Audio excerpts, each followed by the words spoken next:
राधे राधे। जय श्री श्याम। श्रीमद् भागवत महापुराण प्रथम स्कंद चौथा अध्याय। महर्षि वेद व्यास जी का संतोष प्रकट करना। दोहा। देखी काल के फेर को व्यास गए कुलाए, चारों वेद पुराण सब शिष्यन रहे समझाए। व्यास जी बोले, उस नैमिषारण्य क्षेत्र में शौनकादिक ऋषियों ने एक लंबे काल तक महायज्ञ आरंभ किया। उन ऋषियों में सबसे अधिक वयोवृद्ध विद्वान और ऋग्वेद के ज्ञाता श्री शौनक जी थे। वे ही सबके अग्रण्य थे। सूत जी की भगवत भक्ति संबंधित बातें सुनकर उनको बड़ी प्रशंसा की। बोले, हे सूत जी, आप बड़े भाग्यशाली, अनेकों इतिहास व पुराणों के ज्ञाता एवं वक्ताओं में श्रेष्ठ हैं। अब आप हम सब पर कृपया करके श्री सुखदेव जी द्वारा कही हुई कथा सुनाइए। यह भी समझाएगी कथा किस युग में, कौन से स्थान में, किस कारण से कही गई थी। श्री वेद व्यास जी ने किसकी प्रार्थना पर परमहंस संहिता बनाई। श्री सुखदेव जी बड़े योगी, समदर्शी और संसार के मायाजाल से दूर रहने वाले हैं। वो सदा मूड पागल से बनकर छिपे रहते हैं। उनका तेज, यश, योग, निष्ठा अपने पिता वेद व्यास जी से भी अधिक है। एक समय श्री सुखदेव जी संन्यास के हेतु घर से निकल पड़े। उस समय श्री व्यास जी बेटा बेटा कहकर उनका पीछा कर रहे थे। उसी समय एक जलाशय में कुछ स्त्रियां बिना वस्त्र स्नान कर रही थी।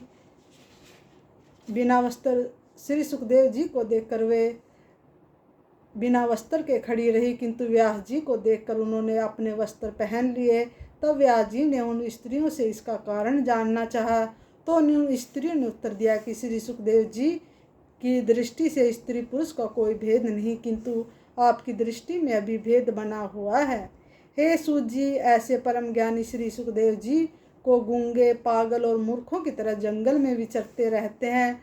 उनको हस्तिनापुर के राजा परीक्षित ने किस प्रकार पहचाना और उनसे क्या बातचीत हुई, जो श्री सुखदेव जी को गोदोहन काल तक ही गृहस्थ के दरवाजे पर ठहरते हैं और इस ग्रह को तीर्थ रूप बना देते हैं। वे किस प्रकार राजा परीक्षित के यहाँ 7 दिन तक ठहरे। राजा परीक्षित भगवान के बड़े भक्त थे। उनके जन्म कर्म का वर्णन हमें सुनाइए। उन्होंने किस कारण से इतनी छोटी अवस्था में संपूर्ण राज्य लक्ष्मी को त्याग कर गंगा तट पर मृत्यु पर्यंत अनशन व्रत लिया था। सूत जी बोले, हे शौनक जी, इस द्वापर युग में पराशर महर्षि के अमोघ वीर्य से सत्यवती के गर्भ में महर्षि व्यास जी का जन्म हुआ। एक समय श्री व्यास जी सरस्वती नदी में स्नान नित्य कर्म में एकांत स्थान में विराजमान थे। वे त्रिकाल यज्ञ थे। उनकी दिव्य दृष्टि कभी चूकने वाली नहीं थी। उन्होंने जान लिया कि कलयुग में धर्म क्षीण हो जाएगा, संपूर्ण भौतिक वस्तुएं शक्तिहीन हो जाएंगी, मनुष्य नास्तिक हो जाएंगे, वे अल्पायु होकर कर्तव्यहीन होंगे। इसलिए उन्होंने यज्ञों के विस्तार हेतु वेद के 4 भाग कर दिए, जिससे कम बुद्धि वाले और इनकी समझ शक्ति कम है वे भी वेदों का अध्ययन कर सकें। एक विशाल वेद का सांगोपांग श्रवण रखना अति दुस्तर होने के कारण उन्होंने वेद को 4 भागों में विभाजित कर दिया, जिनके नाम है ऋग्वेद, यजुर्वेद, सामवेद और अथर्ववेद। 5वां वेद इतिहास पुराणों को माना। ऋग्वेद अपने शिष्य पैल को पढ़ाया, सामवेद जैमिन शिष्य को पढ़ाया, यजुर्वेद वैश्यपायन शिष्य को पढ़ाया, अथर्ववेद समंतु मुनि को पढ़ाया, इतिहास पुराणों को मेरे पिता रोमहर्षण को पढ़ाया। वेद व्यास जी ने इन शिष्यों ने अपनी बुद्धि के अनुसार इन वेदों की बहुत सी शाखाएं उपशाखाएं बनाई। इन वेदों को स्त्री, शूद्र और पापी मनुष्य सुनने के अधिकारी न होने के कारण श्री व्यास जी ने उन्हीं का सार रूप एक 5वां वेद महाभारत इतिहास का वर्णन किया, जिसको सभी स्त्री शूद्र पढ़कर वेद युक्त कर्म का आचरण कर सकते हैं। हे शौनक जी, श्री व्यास जी ने ऐसे अपूर्व ग्रंथ महाभारत इतिहास की रचना की, किंतु फिर भी उनके हृदय को संतोष प्राप्त न हुआ। वे खीन मन होकर सरस्वती नदी के तट पर एकांत स्थान पर बैठकर बड़े दुखी होने लगे। मन में एक प्रकार के विचार करने लगे कि मेरी खिन्नता का क्या कारण है।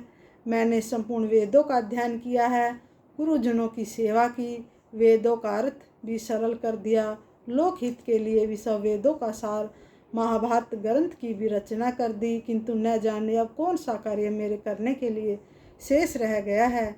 इसलिए मेरा मन खिन्न है। जब व्यास जी इस प्रकार अपने मन में महान दुखी हो रहे थे, उसी क्षण सरस्वती के तट पर श्री नारद जी पधारे।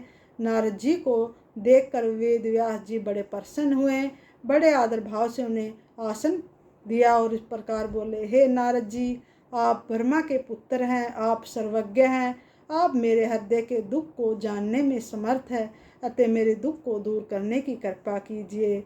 जय श्री श्याम। पर श्रीमद् भागवत महापुराण प्रथम स्कंद चौथा अध्याय समाप्त। राधे राधे।